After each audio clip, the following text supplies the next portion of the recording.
Hello, everyone. Welcome to the Music Masterclass, and this is my special Counterpoint webinar edition. My name is Marc Sabatella with the Mastering MuseScore School, and today we're going to be really digging into Counterpoint, talking about different aspects of it, the different things that it can be doing in your music, and along the way I'll give you a tour of my new online course to help you decide if that's something that you'd be able to take advantage of. I think it is. So I'm always happy to see people checking in and saying where you're from. What I'm going to recommend is you also tell me about your experience with Counterpoint. I made the observation in one of my emails that it's a subject that a lot of people don't really learn about. In other words, it's not the sort of thing that if you just do a casual study in music theory, you pick things up here and there, it almost never talks about counterpoint. You'll get some amount of experience in learning about scales and chords from just about anywhere, but really about the only time anyone ever learns about counterpoint is if you go out of your way to study it. So, first of all, I'm curious, to what extent is that true for you? Did you actually go out of your way and study it, or not? And if you did, how tell me about that experience in the chat. And if you haven't really studied it, in any, like taking a college course or actually buying a counterpoint textbook or something. If you've never done any of that, tell me about what experience you do have. I'm really kind of curious about that, and it's going to help me make this session as useful as I can to the most people. So, and I'll be kind of monitoring the chat as I go. One thing, when I talked about counterpoint being a useful thing. Those of you who have been following the Music Masterclass for some period of time have been hearing this theme song. And this theme, I did actually do a breakdown of it at one point shortly after I wrote it. But this section, starting right here,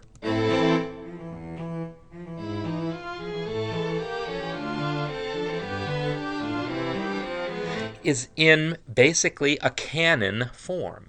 It's a contrapuntal form in which there's imitation. Now, counterpoint doesn't necessarily mean imitation. It doesn't have to be imitative to be counterpoint. That's, I guess, a point that is worth making because we often get wrapped up in thinking about the imitative forms because that's where all the excitement is, and we think that that's all counterpoint is about. But it's not. It's really about any time you have interlocking lines, when you have one melodic line in one instrument or voice, another melodic line in another instrument or voice, where each of them are important in themselves. It's not like there's one clear melody and everyone else is just providing accompaniment. If everyone's part is sort of equally important, that's sort of the essence of counterpoint, whether it's actually imitative or not. But in this case, this first violin, and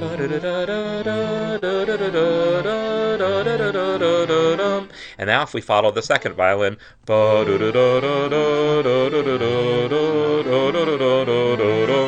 so hopefully my singing is in sync with the playback here, if not totally in tune. The in sync would be, if it's not in sync, it's a techno problem. If it's not in tune, it's probably me just not being a real singer. Although I should mention, when I've done some of these videos with AirPods in instead of wired headphones, it actually plays back about a half a step too sharp in my headphones, and so when I do try to sing along when using AirPods, and then I listen to the recording later, I'm like, oh my gosh, that's way off. All right, so I'm seeing some good answers and things in here. Looking forward to checking this out some more. So this idea, and I see mention of the Jeppesen and Fuchs textbook. And by the way, F-U-X, Fuchs is my best pronunciation of the Latin on that. He is a guy who, in the early Baroque, wrote a textbook about the late Renaissance. I think I've got the years kind of right there.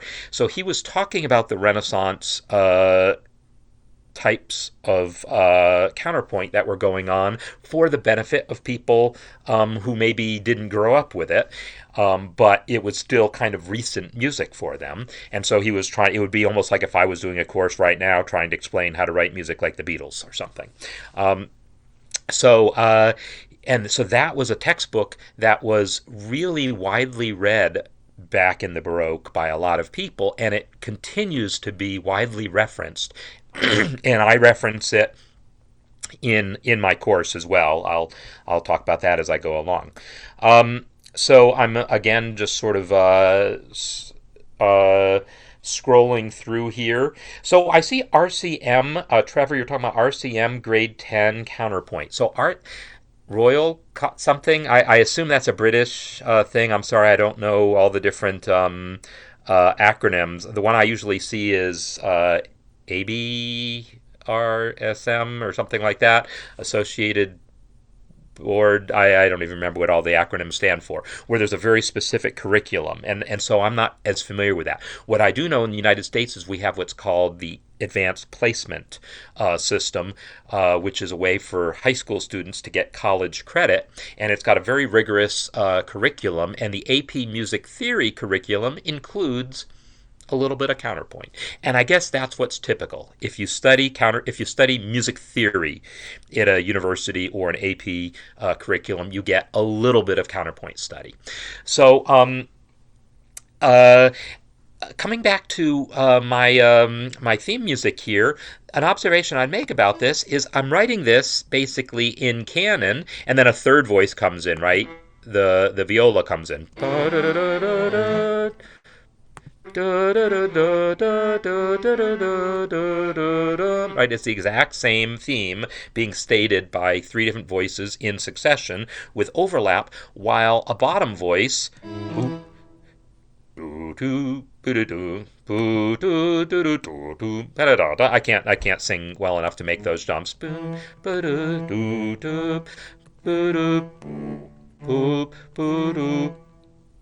Boop boop. Anyhow, all of those jumps in there is really outlining a chord progression. Well, realistically, as a form, this is very Baroque. This is exactly having a canon in three voices or two or three voices accompanied by another voice creating a bass line. That's a thing that's been around for hundreds of years. And yeah, rhythmically, when you listen to this, to me it doesn't say Baroque. It says tango.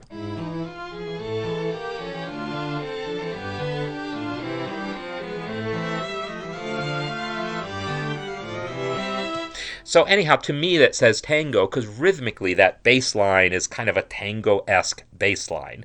Whether it's specifically tango or some other kind of Latin American music form, that's kind of where my mindset was at. I wanted this sort of that kind of quality to it while deciding I was going to write something contrapuntal.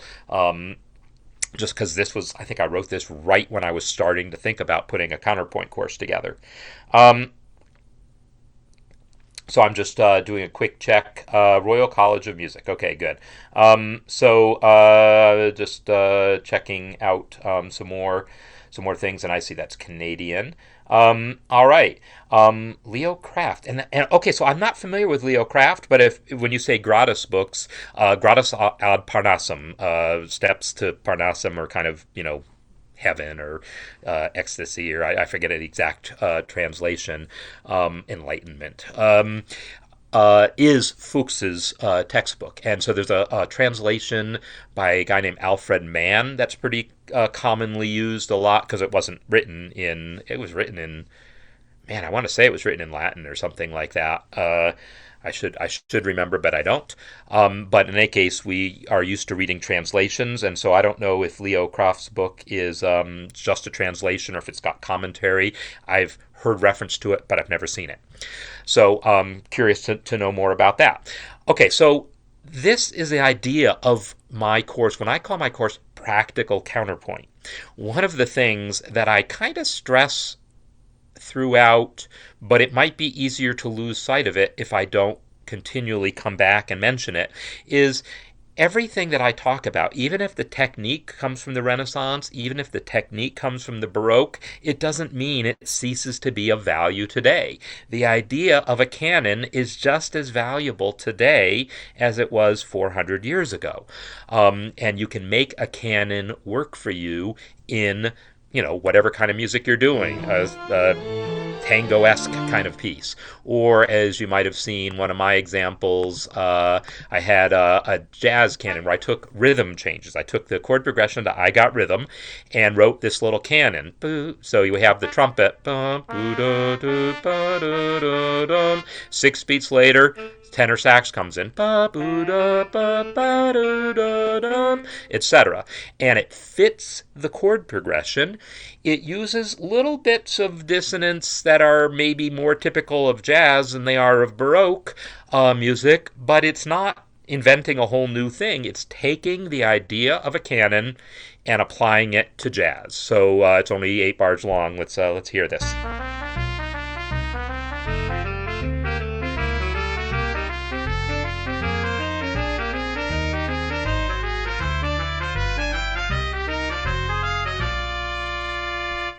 So one of the things that you can do when you know what you're doing with canon is make it fit a given harmonic framework. In other words, you can start with a harmonic framework and then start to write a line and have it actually work in canon. And when I say this works in canon, I mean you can follow this thing all the way through those entire 8 bars until like the last 2 notes.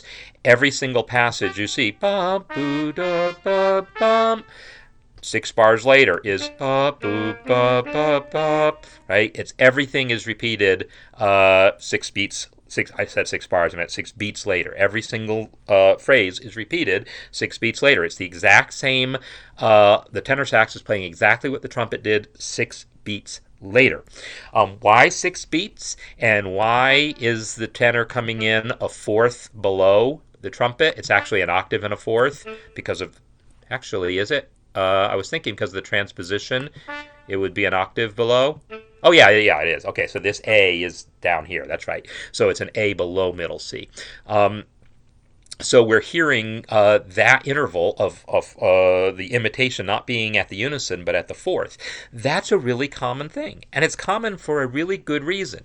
It means you can have that imitation be pretty exact with only a few accidentals needed to do that. Like right here, my original melody had a nice little chromatic approach, and my imitation has a nice little chromatic approach. But other than that, if you follow the actual imitation, you'll see it's actually almost completely exact most of the way through. There's only a few places where I needed to add accidentals to fit a chord or something.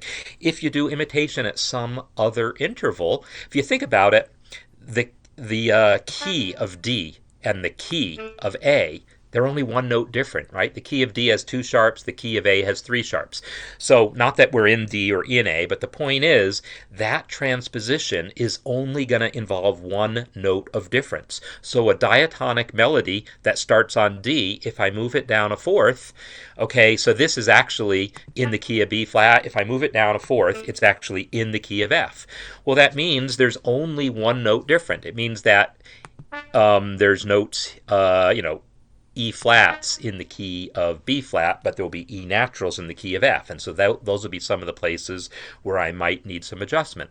So there's reason why certain intervals end up being more common than others. And I see more comment about the Fuchs book and how many composers were familiar with it. And yeah, it's a lot.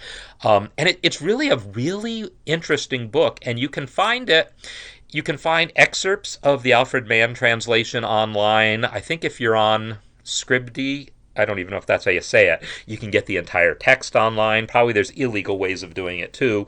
But it's well worth checking out. It's a dialogue between a teacher and a pupil, and the pupil presents some music to them, and the teacher critiques it, and they have this back and forth conversation about all the different things that you should or shouldn't do, where should is defined as you should do if you want to sound like Palestrina, because that was his goal, to sound as much as possible like Palestrina and other Renaissance masters. So if the goal is to sound like Palestrina, do these things because Palestrina did them. If you want to sound like Palestrina, don't do these things because Palestrina didn't do them. And when you deviate from that, you are therefore defining yourself as being different from Palestrina, which frankly you might want.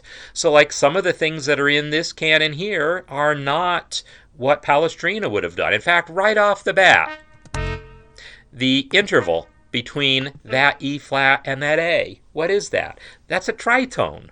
Starting your point of imitation with a tritone? Oh my God, no. Not in the Renaissance, but in jazz, yes.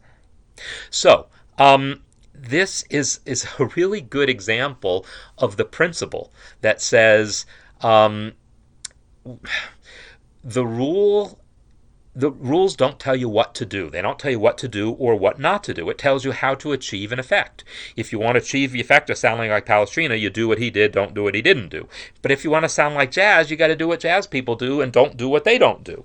And on a dominant seventh chord, playing the third and seventh prominently, that's what we do in jazz. That is what we do all the time. We go out of our way to play thirds and sevenths together, even when they're tritones, especially when they're tritones. So, of course, we're going to do that. And yet, we will also do the things that we like to do to resolve tension. We know that that creates tension, and then we're going to resolve it. In this case, by arpeggiating and then stepping. So we're aware of the tension that it's caused. We say, yes, we embrace that. That's jazz tension. It's good tension. And then, oh yes, by the way, in jazz, we release our tension too. And here's how we do it. And I do these things. So, yeah, these are all like really important concepts here. So what I'm going to do is, yes, this score is in concert pitch other than the octave on the tenor sax. I could flip it out of concert pitch if I wanted to, but for analysis purpose, man, I like looking at concert pitch. It's way easier for me. Let's see. I'm also kind of scrolling here to see if there's other comments. And is there a bridge? Well, not yet. I didn't write one yet. And frankly, if I were doing this, I would not repeat this A section. I'd put a different A section on it. And I'll tell you what I would do. If I were to build this into an actual 32 bar, because I got rhythm as a 32 bar form. Okay, technically 34 because there's a tag, but 32. It's an AABA form. And I think if I were to actually want to perform this, I think I would just perform the trumpet line without. Let's actually hear that. I think that's going to be fun. I'm going to turn off the tenor.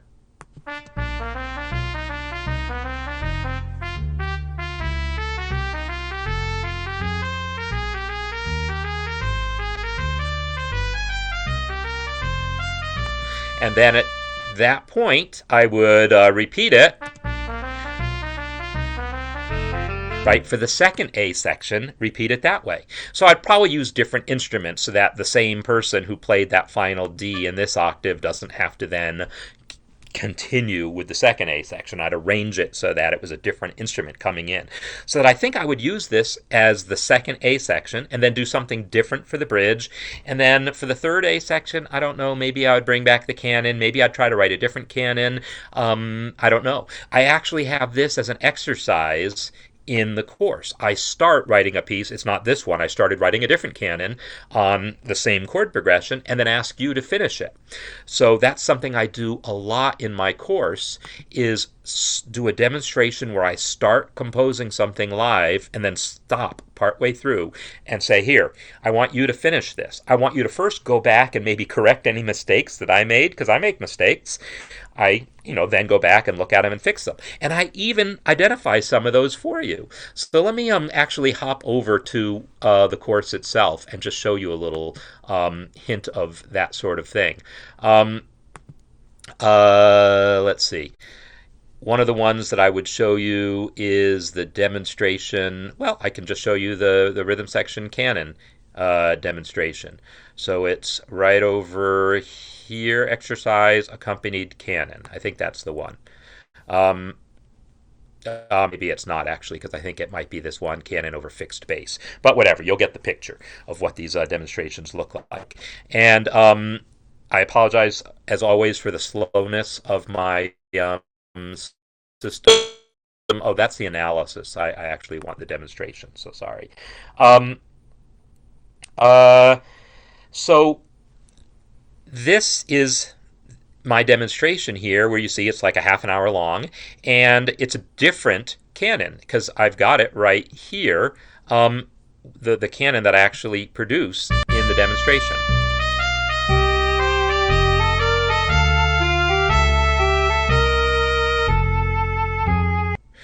And that's as far as I go. And in the demonstration, I get that far and talk about all the decisions I made there. And then in the handout that goes with the demonstration, I point out some of the places where I had trouble deciding if I liked one thing better or another. And I put it in one way, but I was hedging, oh, I like that other way too. Or in some cases, the little notes that I write in here are things that I didn't realize while I was doing it live, but realized later, hey, I did something here I don't really like, or I missed an opportunity to do something. There's all sorts of things that I discover after doing the demonstration, because these demonstrations they're not scripted. They are like most of my master classes. I'm the demonstrations are that way. I'll kind of give you a tour of the course in a moment, but the demonstrations are really me thinking aloud, because I want you to have that experience. I don't want you to say, here's how I would write a canon if I were perfect. No, I want you to see, here is how in real life I write a canon. So I start from nothing, and I sit here and say, okay, well, I think I'm going to start it on this, and then I think I'm going to do this. Oh, look, this bad thing happened. Okay, I think I'm going to do this instead. And I really talk you through the whole process. And then I leave it for you to complete, as I said. So there's, I don't know how many, probably 10 different demonstrations like that in here, where I start something and then let you finish it based on the notes that I give you. So that's like a big part of the structure of the course. So I do want to talk about the structure of the course for a little bit here. So the first thing I want to do is, since I've mentioned handouts, I'm going to post a link in the chat.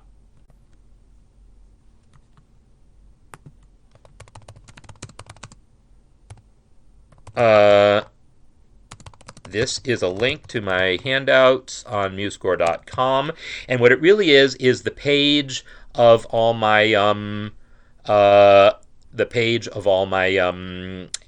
sets. And you'll see it also has the handouts for my basic theory course. It also has the handouts for my harmony and chord progressions course, and a couple other random other sets that I created for some other reason that you could look at or not on. It doesn't really matter. But all the ones that say Counterpoint, these are the Counterpoint handouts. So like if I click on the imitation set, you'll see that these are the sets of handouts that have to do with imitation. And all of these sets are available on MuseScore.com, so you can check them out. And so, for instance, here's the one on inversion I am clicking, and when I click that, you'll see the handout. And the way I structure these handouts, it's making lemonade. Making lemonade out of the lemon that MuseScore itself doesn't support word wrap. So because MuseScore doesn't support word wrap, it's hard to write complete paragraphs. You can do it. You just have to do line breaks explicitly, and then if you edit something later, you have to redo them. It's kind of a drag, really. So I decided I wasn't going to write in complete paragraphs. I was going to write in bullet points. So my handouts are all of this format. You have a bullet point, bullet point, and then an example, and then some more bullet points, and then some examples. And it turns out that this works really well because it keeps me from being too long-winded. I'm disciplining myself so that each of my bullet points fits on one line. I do not let any bullet point cross lines. If it takes me too long to make a point and I can't fit it on one line of text, I split it into 2 points and make each of them appropriately short. So I am really focused. If you think about a typical textbook, like here's the textbook that I have used in the past to teach Counterpoint out of. Maybe you've got textbooks that look like this also. I think you can see this. I took a yellow highlighter to it all over the place to highlight individual passages that I thought were particularly significant. Well, that's what this is. This is the yellow highlighted sentences without all the rest of the crap. So If you want the rest of it, you watch the video that goes with the handout, and I'll show you that in a second. But here is just everything boiled down to its essence. So you can actually get a good idea of what the course is about just by looking at all my handouts, and you can learn a lot from them without actually taking the course. The course goes into much more detail, has all those demonstrations, and it has videos that go with each handout. But the nice thing with these handouts being on MuseScore.com is you can hear the playback right away. Like here's, I'm talking about inversion here, so I show you what that means by giving you a theme.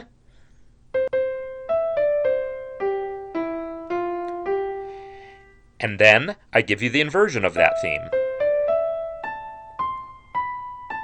Or at least one possible inversion. And then I talk about how there's other ways of inverting it depending on, like this is called a real inversion. And it's a real inversion starting on the same pitch as opposed to a real inversion that starts on a different pitch. So, and this was actually a real inversion, if I'm not mistaken, but it started on E instead of starting on C. And by doing that, you can have a real inversion and have it stay in the key. You don't end up needing these accidentals. This is all stuff I explain. The handout explains it a little bit, but in the actual lesson, I explain it in much more detail. So for which one was that? That was under imitation, inversion. So you see it's a 20-minute demo, a 20-minute explanation here, just talking about inversion. And it's very focused because I start from that handout, but I do exactly the sorts of things that I just did. I talk through what those I don't talk about the fact that they're bullet points, but I talk about each of those bullet points, but flesh them out more. And then I play you the examples so you can hear them, tell you what I want you to be listening for. Sometimes I sing along with them, sorry, because I want you to be able to hear the specific thing that I'm talking about. So the lesson itself has the video, which in this case is a 20-minute video on the subject of inversion, and then there's the handout that goes with it, which, you know, you could probably read the handout in 5 minutes. And the handouts also do things like they show you, you know, examples from, here's Bach.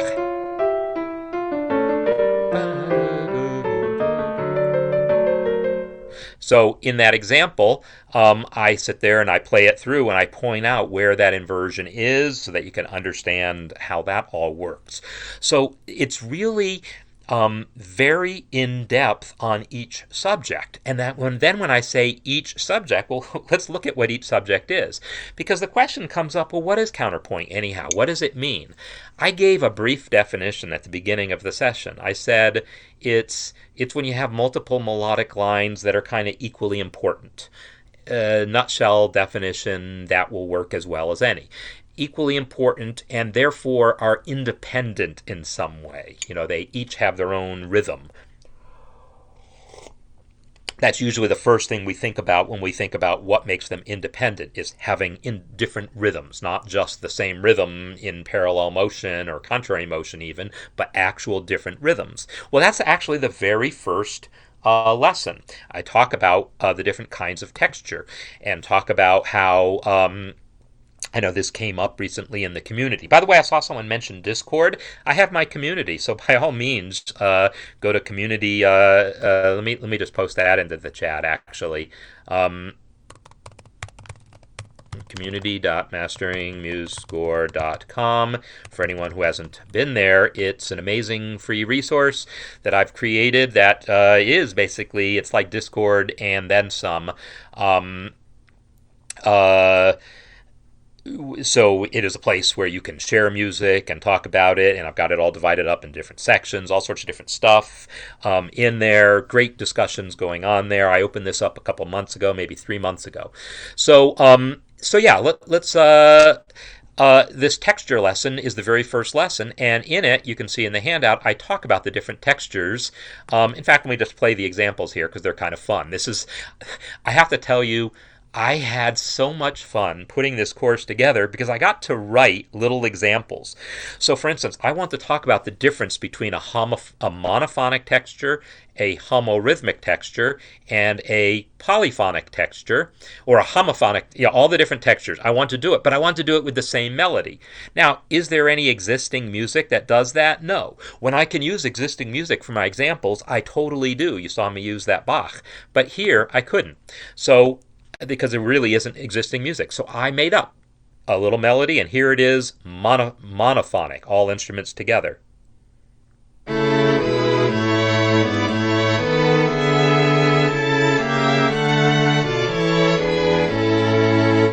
Whoops, that's not the monophonic version. That is the homorhythmic version. That's the one where it's harmonized. Here is the actual monophonic, all unison.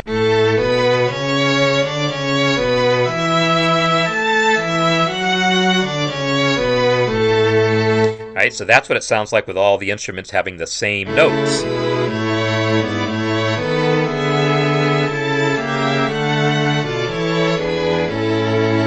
That's what it sounds like harmonized. Now here is a version where it's what we call homophonic. The other one was homorhythmic. Everyone has the same rhythm but different notes. This version is what we call homophonic, meaning there's one melody and everyone else is just playing accompaniment. And I don't mean to denigrate this because really the vast majority of music that we listen to is of this form. There's one clear melody and everyone else is playing accompaniment. Here's an example.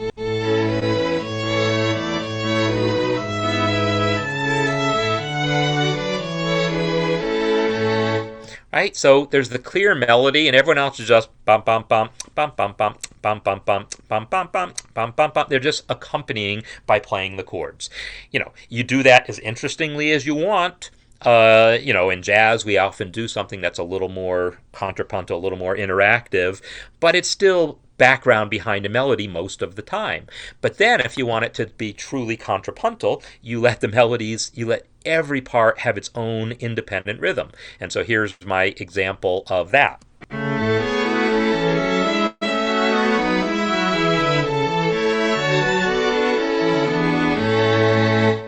So, speaking to my earlier point about counterpoint not necessarily meaning imitative, there's no imitation going on in here. I've got my primary melody in the viola. Everyone else just has their own independent thing, and you can kind of tell that visually if you can see the screen from where you are. The violin 1 has like mostly kind of quarter notes. It's got a tie across the bar line. Violin 2's got mostly eighth notes.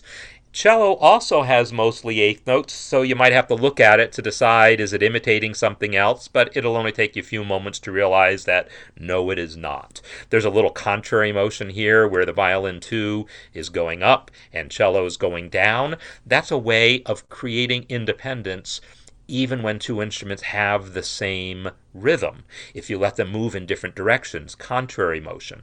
So that's all kinds of stuff that gets discussed in this introductory section here. There's a whole section on voice leading, and if you're just starting out writing counterpoint, this is huge. Understanding voice leading. And by voice leading, I mean how melodies move. And I talk about how they move stepwise, how leaps typically get used, how we typically resolve our leaps, how after a leap we usually move by step, or if we have multiple leaps in a row, how they normally outline triads. I show all these things by showing actual examples. Like here's some Bach.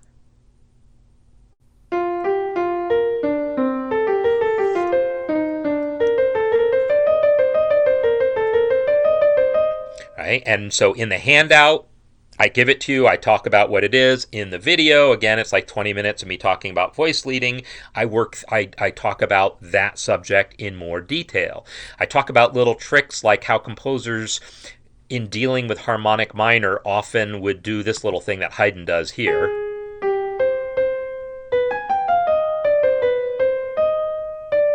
By this little thing, I meant boo, boo, ba, da, da, da.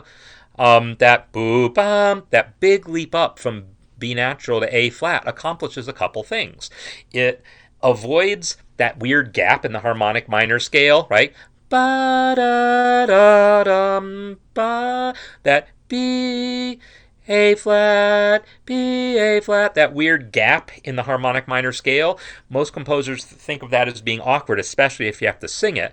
So they would do tricks like this of turning it into a bigger leap in the opposite direction, which is less awkward to most ears than the direct augmented second. But more than that, it also adds drama, which is nice, and it helps keep the whole melody from getting too rangy. Because if he hadn't done that, if he had let that A flat be lower, the whole range of that melody would have been more than an octave. And by putting that leap in the middle of it, he managed to keep the range of the melody. Well, I guess it actually still is an octave here. It's just an octave in a different direction. So maybe not good example there, but it keeps it out of the way of the alto voice is maybe a more appropriate way of saying that. So is it that yeah, the boring parts. Inner voices are often boring for sure, especially if you're not writing in counterpoint. If you're writing just basic homophony, a melody, and everyone else is just filling out the chords, then yeah, your inner voices are going to be boring. Your bass parts will be more interesting in some ways because they get to leap more because they're outlining the chord progression, which often follows the circle of fifths. But realistically, that gets old too because they get very predictable. And so bass players, like I can't remember if I saw Michael on here, fretless bassman, but he's one of the more melodic bass players that I know. And bass in a jazz context is, especially a modern jazz context, can take on a contrapuntal role. If you think about bass players like Jimmy Blanton, there was a Jimmy Blanton piece I heard on the radio on the way over here to my office this morning. Scott LaFaro, Red Mitchell. There's a number of bass players who were sort of known for pioneering a more contrapuntal approach to improvised bass lines, and in which they are not just playing walking quarter notes, but are doing independent rhythmic things and creating their own melody. And I show examples of that in this course also. So my goal is always to be relevant. So like when I showed you how my music masterclass theme music is taking these concepts of the canon and applying it to kind of tango music, or I applied a canon to jazz, I show you examples of that. And I do that sort of thing often. I'm going to take a slight detour from talking about the specifics of my course here. Here's another dramatic leap down here, by the way. Right, that big leap down in the bass is one of those things that kept the range from being too out of hand. But when I talk about making things relevant, it doesn't have to be as big a deal as like here, where I'm like, oh, now I'm jazz.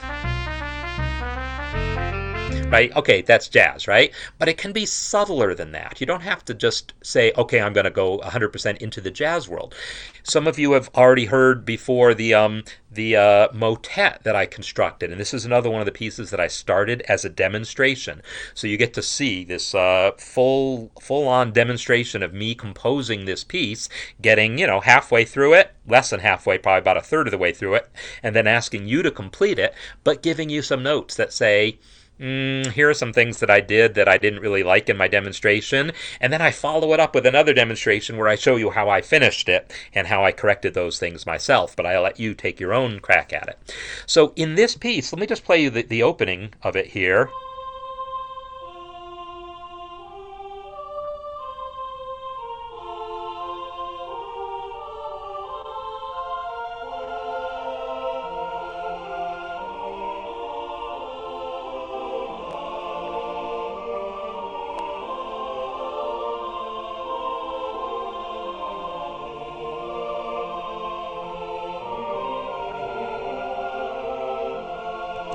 All right, so I'll stop that there because it goes on, has a whole other section after that. But the point I want to make about this piece here is I wrote this as an example of what I called a Renaissance motet, because the term motet has been around a long time and it has a really vague meaning, means different things to different people at different times. But during the Renaissance, especially the late Renaissance, it came on to mean a fairly specific thing, and that's really what I deal with. There's a whole section of the course just on that form, another whole section of the course on the Baroque fugue as a form. And I really get deep with handouts talking about specific aspects. In fact, let me just show you that. The motet section here, you see that there's specific handouts where I talk about melodic and rhythmic aspects, harmonic aspects, form, and voice relationships. So I talk about specific aspects of what makes a motet and what makes it seem like the Renaissance. And then I do a demonstration, a two-part demonstration, where I start the thing, allow you to finish it, and then show you how I finished it. And so in that first part of the demonstration, you see how I start the thing. And again, I include some notes that tell you, here's what I think I need you to do to finish it. Here's some things that I did that maybe I think you can do better, and allow you to do them differently. And then I complete it myself. And so this is my completed version. Now, I mention this in the context of modern music because this is, in almost all respects, Renaissance in style. However, right off the bat, this melody,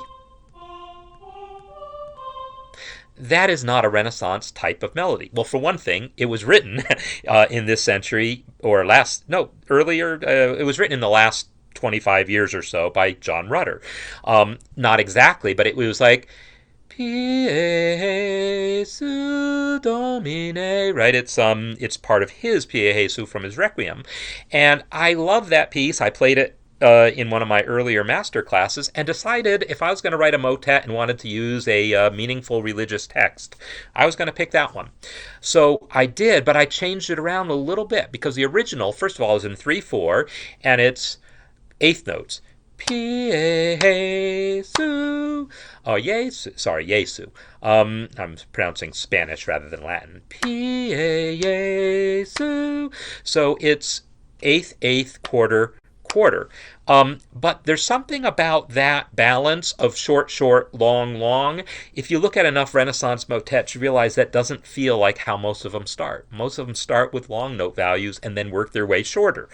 Could I have done that exact thing and kept it? Yes, I could have, but I chose to change it to feel more Renaissance-y. However, this interval combination, the descending fifth, is absolutely, tons of Renaissance pieces start that way, but probably none of them then have a step up and an ascending fifth. That, I feel like, that is not something that would ever happen in the Renaissance. So merely by using that as the opening motif of my motet, I'm immediately leaving the world of the Renaissance a little bit. And when I first did my demonstration, I decided not to. I actually changed that note. I changed that to a B flat. So ba-da-da-da-dum is what I changed it to in my demonstration. And then the more I thought about it, the more I was like, you know what? I'm going to make this thing work. And I went back and changed that to a D and adjusted a few other things. And then in my follow-up demonstration, I talked exactly about how and why and where I did that. So this line then is a little more modern, and yet it's a subtle little thing. And then as I work my way in, there's a few other things that I do that are maybe subtle kinds of, let's see, let me show you a spot where I think is that way. I feel like this spot that's going on somewhere around here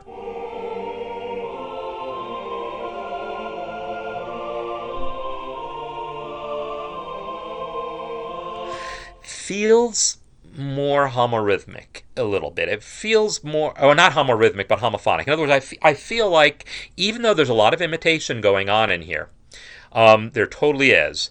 There's a lot of imitation of motifs and so forth. for a little while, I allowed it to take on the texture of a chorale. Less imitation, less counterpoint. It's still somewhat contrapuntal. I did little things like right here. Originally, this alto voice who's going, actually it's second soprano, who's going Requiem. Originally, it was just Requiem in half notes. So everyone had half notes here. And that felt too chorale-like. So all I did was change one part to be dotted half quarter. And I felt like that solved that problem a little bit. It took it just enough outside the chorale world that I could live with it. But I also realized that, okay, it's still more chorale-like, but it's okay. It's just this section. So I let that section be more chorale-like, in that sense more modern, because that's sort of the types of things that I'm doing in this section are more Baroque. And then there's other things that I do in here that frankly are more modern still. Like I steal John Rutter's ending line, right? The soprano solo ending on that gorgeous high A. MuseScore is not going to sound so gorgeous, but check out what happens one bar in.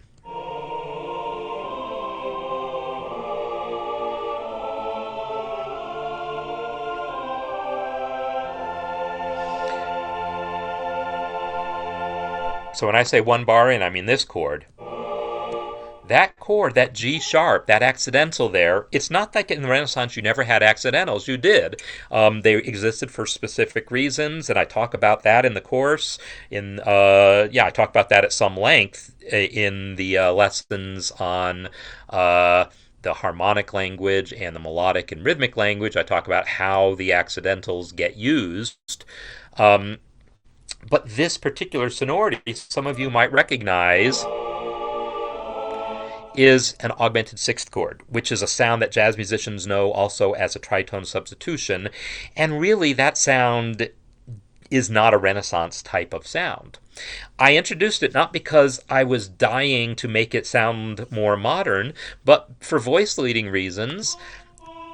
I was trying to figure out what notes I could put in the alto or the second soprano part here and the tenor part that would harmonize because I already knew I wanted the melody line from Rutter. I already knew I wanted my bass line to descend against it. And I knew harmonically I'm trying to reach this A chord, and I was trying to figure out what notes I could put in here that wouldn't give me parallel fifths or parallel octaves anywhere, and I was striking out, frankly. It was hard to come up with an example of something that worked the way I wanted it to work. And I was like, gee, if only there was a note in between G and A. And then I'm like, oh, but there is.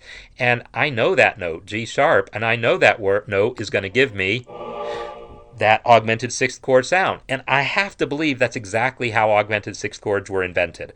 I have to believe that someone was going through some piece and was trying to solve a voice leading problem and realized that by adding this passing tone there, he would solve it, and it sounded gorgeous, and he went with it. So, and Rod, what I would say about barbershop is, I mean, it is a homorhythmic thing mostly, just like all chorales are, and the thing that makes it a little unique, because it, in a sense, is a chorale, right? It's a four voice, every homorhythmic, and there is one clear melody. So in that sense, it's very much like any other chorale, except consistently in barbershop, the second to top voice has that melody, which instantly takes it out of the traditional realm where that note would be on top. So we're putting it, by putting it somewhere other than the top, we are now putting that much more onus on the other voices to to carry on an appropriate amount of interest to balance this and make this all work. But it's always the case that we try to make the parts interesting, but if they're all got the same rhythm, then it's still homorhythmic, and we still don't necessarily call it counterpoint unless we start getting different rhythms happening. That's the point at which we start really saying that we have counterpoint. But it's not like there's a black and white definition that says, oh, it's not counterpoint unless you have different rhythms. But it's definitely something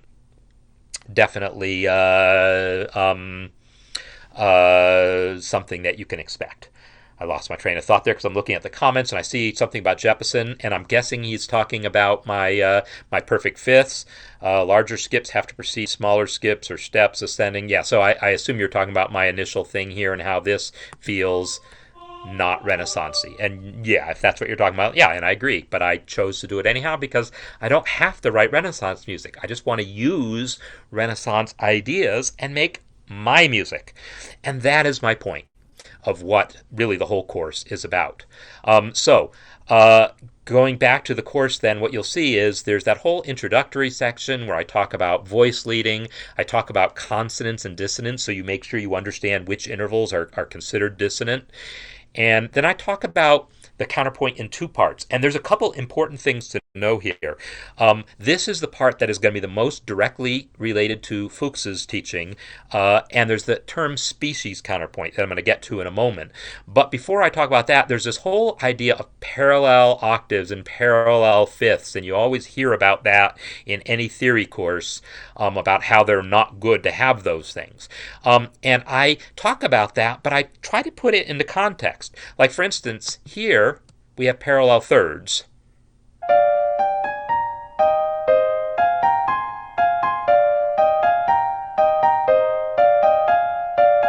Right? Parallel thirds going on there.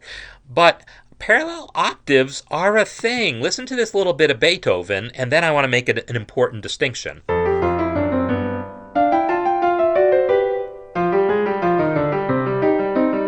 So what's going on there? Did Beethoven have parallel octaves? Did he break rules? No. He knew what parallel octaves were going to do. It was going to cause this line right here. He knew, he wanted to be this like dramatic conclusion. He states the phrase in, two-part harmony here, and then he repeats it, basically an octave higher,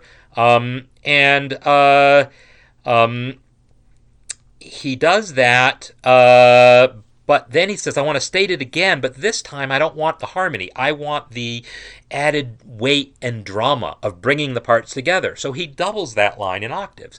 And this is why the whole thing about parallel octaves is a thing. It calls attention to those notes. If you want to call attention to it, you do it. If you don't want to call attention to some notes, you don't do it. And so I make that point and I show examples of how, when you do this, we start off in two-part harmony, and then now it's like it's only one part, and then it splits into two parts again. So if that's not the sound you want, if you didn't want the F and the E to kind of jump out at you, you rearrange things so it doesn't have those parallel octaves.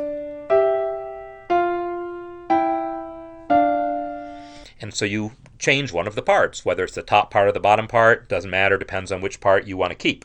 So, and the same is true for parallel fifths. If you want the sound of parallel fifth, you use them. And of course, it's a really big part of rock and roll is this power chords, but it's not just rock. Here's some Bartók.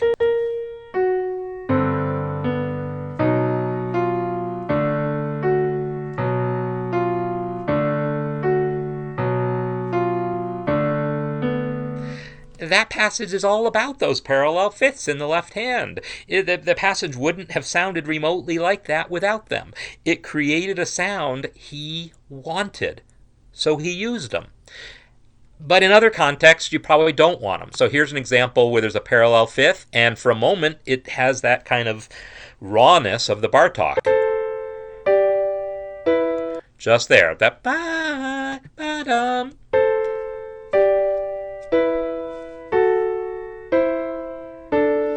And I eliminate it in my better version.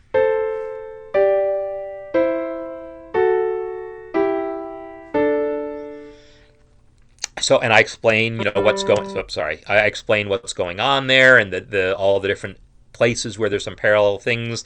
This idea of direct octaves, I explain what that's about and why sometimes that might be okay, sometimes less so, in which you get to decide when you want to use it, when you don't. So anyhow, the counterpoint in two-part section, I kind of break all that stuff down. And then I go through this species counterpoint. Species counterpoint is Fuchs's like contribution to humanity, is breaking everything down into what he calls 5 species of counterpoint, or whatever the Latin word is that he uses. And the idea is we want to look at counterpoint differently depending on whether the two voices are moving at the same rate. In other words, are they homorhythmic for a passage? Because that's a thing. Or is it maybe 2 to 1? Are there 2 notes in one voice against only 1 here? Or are there more than 2 notes here against only 1 there? Or are they kind of interlocking, where one note sounds, then another one comes in, then another one, then another one, where they're interlocking like that? And he considers each of those cases separately, and then talks about in each of those cases what's allowed. So here's the thing. His breakdown of the species is absolutely universal. There's no other way to break it down. That is the way to break things down. It doesn't matter what era you're talking about. It doesn't matter what kind of music you're writing.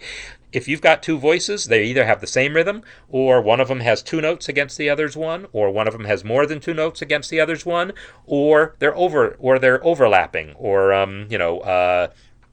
offset from each other. That's the only thing they can be. There's no other possibility. The only difference from one style to another is going to be what's allowed in that style. And by allowed, I mean, what are the things that other composers in that style did? So Fuchs breaks it down in terms of what people in the Renaissance did, and talks about, well, when you have 1 against 1, single note moving together, don't have any dissonances, because in the Renaissance they didn't. But in the Baroque they did. The same idea of saying, well, 1-to-1 breaking it down and saying 1-to-1 correspondence between the voices is a thing in both the Renaissance and the Baroque. In the Renaissance, they wouldn't have any dissonance in that situation, in that context. In the Baroque, they might have the dissonance, but they would resolve it on the next the next pair of notes.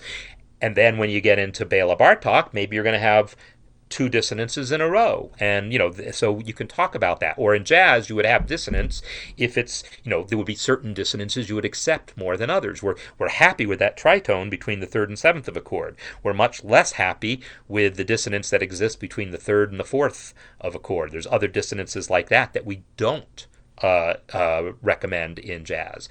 So the breakdown into these species is universal. The specific rules of which dissonances are allowed when is more subjective, and that's the kind of thing I talk about.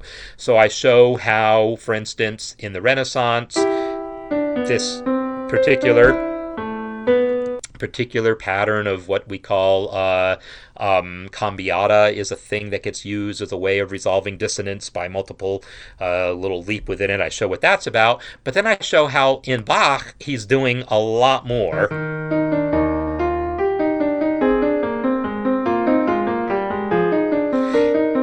And if you go through that example, you'll realize there's dissonances in this that go beyond what you would have found in the Renaissance. And so that's the kind of thing that I talk about. What I would say, I see a thing here, a comment that says, the more you know, the more conscious choice you have. The way I'd put this is, the better informed your choices will be. So we always have to make choices, but sometimes we don't know what we're doing. Like, if I come to a fork in the road, I could go left or I could go right. If I don't know what's at the end of either road, I flip a coin. If I know one of them leads to the fiery pits of hell and the other one leads to chocolate ice cream, I'm going to pick the chocolate ice cream. I want to know where these roads go. Knowing, being informed, helps you make better choices. So if you think, gee, I could use a D or I could use an E, and you don't know which one is going to sound better, you could listen to it, and if you don't know what's going on, you might pick one and think, oh, that sounds okay, but you might not realize that it doesn't sound as good as you think, that had you picked E, it would have sounded better. Now, realistically, if everyone's ears were perfect, we would be able to figure that out. You'd be able to listen to them both and make the informed decision. based on what you actually heard. The reality is most of our ears aren't that well informed. So you might pick something based on what you hear in that moment, but you're not able to put it into context and say, oh yeah, but I might think this sounds okay right now, but will I still like it after a whole measure of it? Will other people like it? Will people who have listened to this kind of music, that I'm trying to write in a particular style that maybe I don't understand that well, the people who do know that style, will they like it? Because will it sound to them like what they expect? So you want to have information to help you make choices. So this whole counterpoint in two parts is all about explaining these principles that get followed, the ones that are universal, the ones that are just like, these are the ways you can break it down, but then which dissonances you embrace, which you resolve. Those choices we let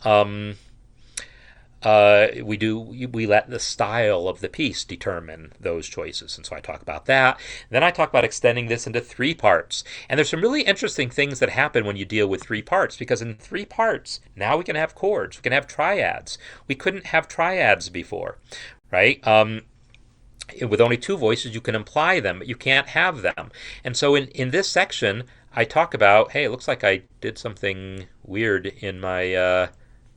I think I must have the handout linked wrong or something. I'll have to fix that. But in any case, you can see from the video here that I show how different types of harmony arise from voice leading.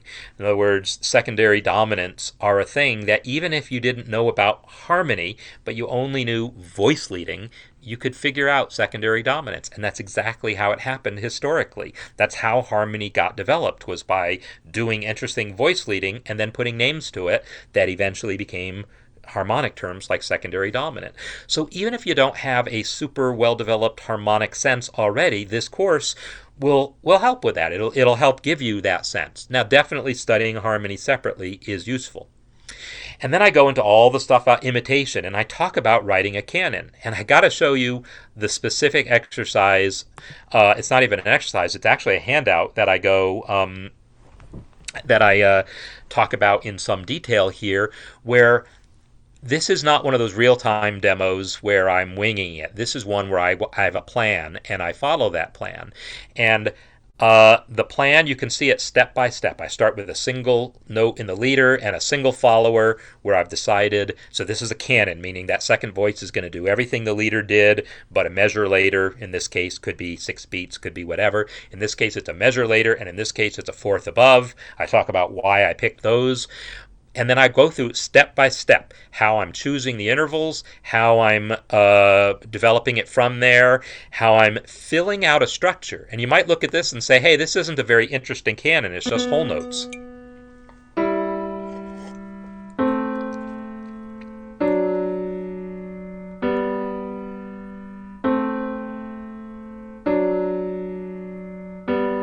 And it's not an interesting canon, but it's the structure of one.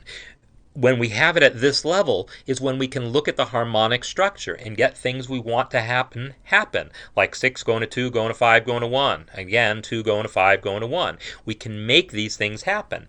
And then we can fill out the harmony that much more by adding additional notes in there and adding suspensions and so forth.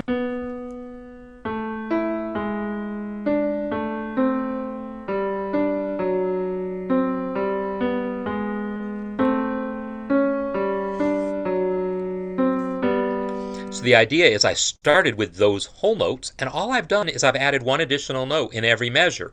And in doing those additional notes, I've created a couple new chords. Like I created a dominant 2 chord or a major 2 chord in the middle of this measure.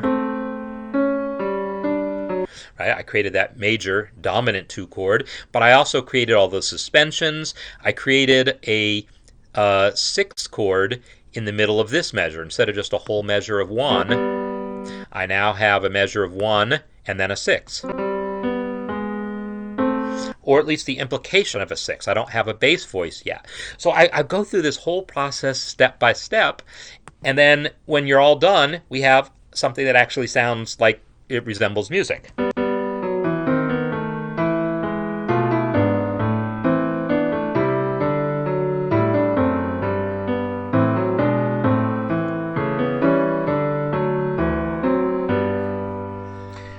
So over the course of this lesson, which what is it? It's another one of these half-hour ones. Some of them are like 10 minutes. Some of them are as long as a half hour. It could be anywhere in between there.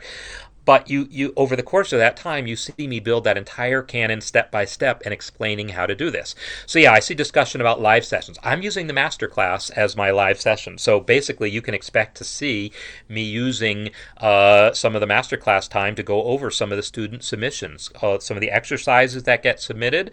I will look at it in the masterclass, but I'll also provide my feedback because people will be submitting them to the community. The comments in these lessons are in the community.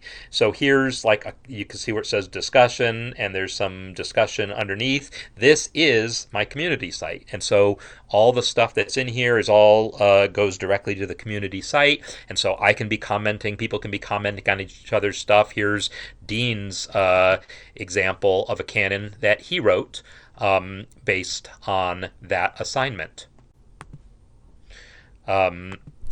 And to be honest, I've forgotten what it sounds like, so I want to hear it.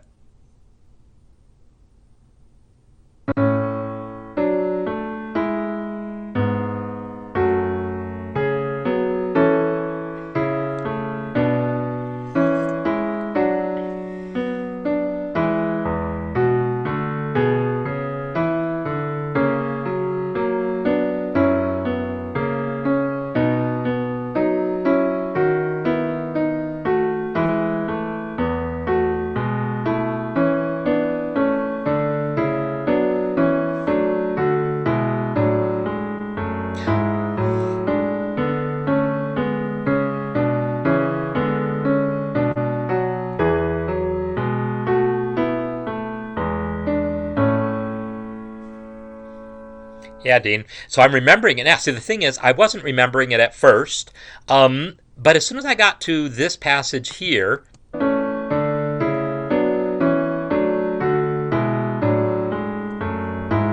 I remembered the comment that I left for Dean about how that passage seemed maybe a little less melodically compelling than the rest, and so I left him that feedback in here.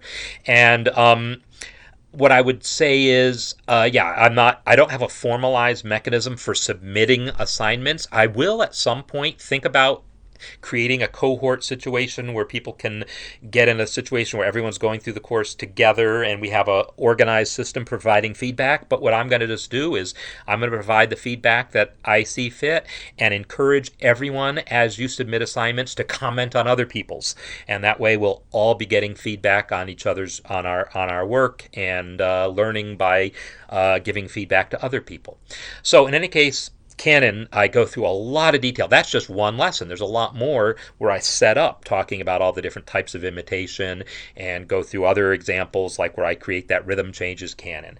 And then are the two big projects that I've already talked about. The Motet one we saw, and I didn't talk about the Fugue project. Well, the Fugue project is huge, right? It's the biggest part of the course, and I saved it for last because it's the culmination of everything else.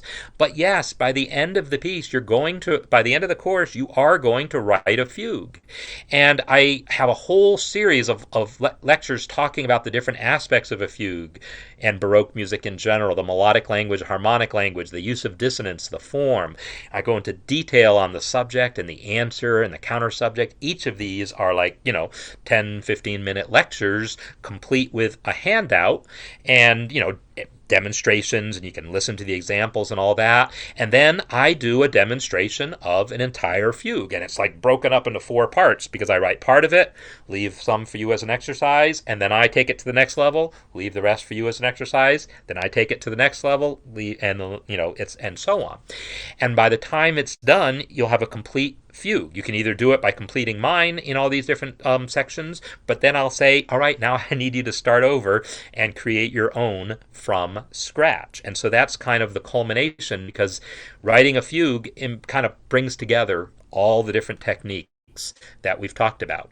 So I've been trying to follow along and see if anything is and if there's any questions I haven't gotten to yet. But asking a question, yes, absolutely, in the community section there. So the comments here, right there, discussion right below every lesson is the discussion area, and this is directly linked to the community. So if I flip over to my community, we'll find that exact same thing. So this is the discussion of the form of a Baroque fugue. When I flip back over to my community, and while I'm broadcasting, everything becomes really slow. I can scroll down in the community to where the Counterpoint course is, go to Baroque fugue, and when I click on form, when it shows up, we'll see those exact comments here also. So everything is linked to the community. So here is the comments there. So yeah, so I created the example for this lesson. I created the example for this lesson. So yes, you can absolutely ask questions about any lesson right there in the lesson, and then I or anyone in the course can give feedback. And so whether it's just a question or whether it's here's some music that I've written here, can I get feedback on it? It's all there. Now I have no specific commitment to how many hours a week I spend giving feedback. I do a lot of it, as anyone can attest. But the idea again is that people can be giving each other feedback. I can answer questions where I can. I can use the music masterclass to do that. And then if you, in addition to signing up for the course, or instead, for that matter, I don't talk about this a ton, but if you don't feel like just having the course for the rest of your life, but you want to rent it instead, you can do that. You can not sign up for the course, but instead become an all-access member, and then you'll have access to the course for as long as you stay a member. So if you think you just want to get a quick in and quick out, I'm not going to stop you from doing that. Go ahead, become an all-access member. Or you could do both. Purchase the course, then become an all-access member. And in any case, if you're an all-access member, you have access to the office hours. And that's like a Zoom, it's not me just talking at you. It's more like a Zoom call where we're actually conversing in real time. And that's a much more intimate setting, handful of people chatting. And so that's a really useful thing. And I would highly recommend it for anyone who really wants to go the extra mile and get some more personal feedback. So yes, it is absolutely true that I've gone on a long time, and I actually have some in-person teaching to get to. So I want to close out by just re-emphasizing the course is amazing. I haven't even begun to try to add up what all these lessons add up to, how many hours of it is, but it's not about that. It's about the fact how organized it is, how each lesson is focused on one topic. You don't need to know that it's going to be 20 hours or 10 hours or 13 or whatever it is. You just need to know that in 15 minutes you can learn about how Counterpoint in 3 parts gives you information about the function of harmony, and you can just study these things one lesson at a time. I have it all broken down beautifully, well organized. You do the assignments, you watch the demonstrations, you do the assignments, you'll learn a lot from doing the assignments. You can get feedback from others and give feedback to others. You will not find anything like that. This textbook is a fantastic textbook. This textbook costs more than my course, and it doesn't have any of that stuff. It doesn't have the video. It doesn't have the ability to. I can't click this example here and hear what it sounds like, right? It doesn't have any of that stuff that this course has. I mean, this course is like a textbook on steroids and then some. It's just it boggles the mind how much more information and how much more readily available it is presenting it this way versus just a textbook. And even other than just random YouTube videos, because again, the organization of it into all these different sections with the handouts, you won't find anything remotely like that. Is again what I want to emphasize about it. So I'm going to conclude here by playing out, instead of my theme music here, I'm going to play my the fugue that I created as my demonstration. I want to thank everyone for being here. Again, there's a discount on the course, and if you click the link that I have pinned at the top of the chat there, that discount should be applied automatically. The discount is good this week only. And if you're not already signed up for my newsletter, please do that so I can send you a reminder. And you can sign up for it from that link as well. And if for some reason you get to my site and you don't see the discount applied, coupon code, it's Counterpoint dash launch. So coupon code Counterpoint dash launch. I've been doing it all caps, so I don't know if it's case sensitive or not, but that coupon code will work if for some reason you get to the checkout page and you don't see the discount already applied. So I want to thank everyone for being here and listening to me just really go on and talk about all these different aspects of Counterpoint. Let's close out by actually hearing an example of a fugue that you can learn to write one exactly like this. I lay it all out for you step by step, every step along the way to learn the concepts needed to write something like this, and then step by step actually how I wrote this fugue. For instance, spoiler alert, I didn't write that measure first. I wrote that measure only after knowing I could also write this measure, because I knew that I wanted that subject to be able to work in stretto with itself. So I explain the process of writing this is not just left to right necessarily. I explain all this business. So it's an enormously comprehensive course. You won't find anything like it. I just can't speak highly enough about all the work that I put into this and how unique it really is in the world. So thank you everyone for being here, and let's hear some music.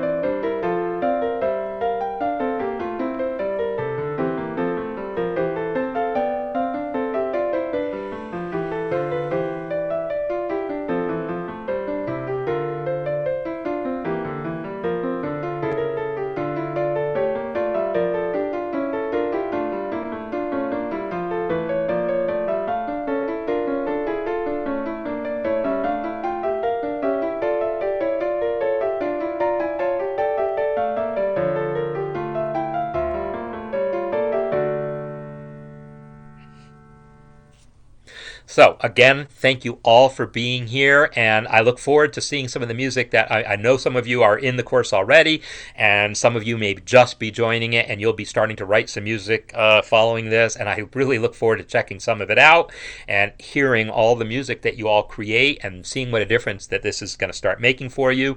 For those of you who are new to this series, thanks for being here. Some version of this happens every Thursday, but it's not usually like this. It's not this infomercial kind of thing. It's me giving you feedback on your music, and I usually manage to wrap up a little quicker than this, but I just had so much I wanted to say, so much I wanted to let you all know and teach about Counterpoint here, and the rest of it's all in the course, and there's a ton of it. So thanks everyone, and I will see you hopefully in the course, and see you in the masterclass